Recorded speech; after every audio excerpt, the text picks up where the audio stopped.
Hello అండి, welcome to మామాస్ kitchen. ఈరోజు మామాస్ కిచెన్లో బెంగళూరు స్టైల్ చిల్లీ ఎగ్ చేస్తున్నాము.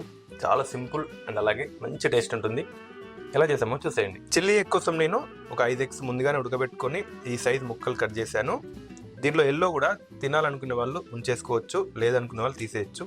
వీటిని పక్కన పెట్టేసుకుందాం. ఇప్పుడు నెక్స్ట్ స్టవ్ వెలిగించుకుందాం. ప్యాన్ ఒకటి పెట్టుకుందాం. ప్యాన్ కొద్దిగా హీట్ అయిన తర్వాత దీంట్లో 2 స్పూన్లంత ఆయిల్ యాడ్ చేస్తున్నా. ఆయిల్ కొద్దిగా హీట్ అయిన తర్వాత దీంట్లో సన్నగా తరిగిన వెల్లుల్లి ముక్కలు, అలాగే సన్నగా తరిగిన అల్లం ముక్కలు 1 నిమిషం పాటు వేయించుదాం. వీటిని 1 నిమిషం పాటు వేగిన తర్వాత దీంట్లో కొన్ని స్ప్రింగ్ ఆనియన్ ముక్కలు కలిపేసుకుందాం. అలాగే కొన్ని పచ్చిమిర్చి ముక్కలు,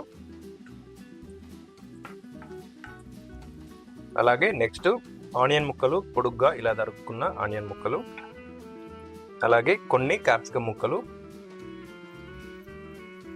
నెక్స్ట్ దీంట్లో ఒక 2 స్పూన్లంతా రెడ్ చిల్లీ సాసు, అలాగే ఒక 1/2 స్పూన్ అంతా డార్క్ సోయా సాసు,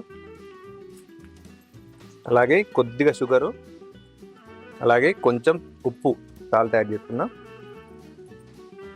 కలిపేసుకుందాం.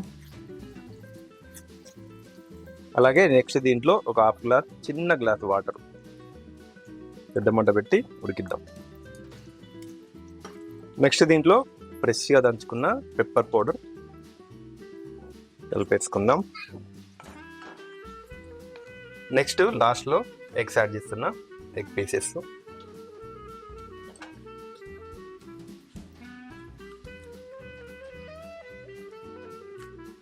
పెద్ద మంట పెట్టి టాస్ చేసుకుందాం.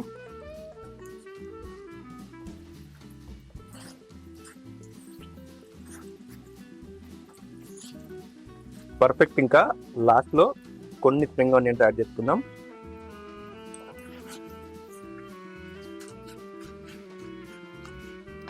దింపేసుకొని వేడిగా సర్వ్ చేసుకొని తినేయడమే.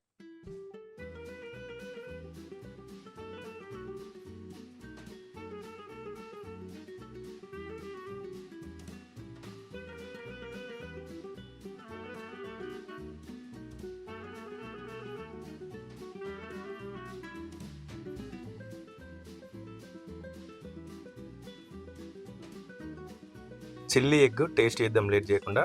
లైట్గా నిమ్మకాయ యాడ్ చేసుకుందాం.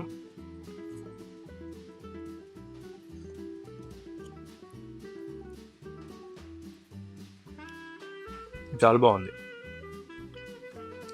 సూపర్ అసలు. ఇలాంటి రెసిపీస్ కోసం మా ఛానల్ని సబ్స్క్రైబ్ చేసుకోండి. అలాగే మీ ఫ్రెండ్స్ అండ్ ఫ్యామిలీస్తో రెసిపీని షేర్ చేసుకోండి.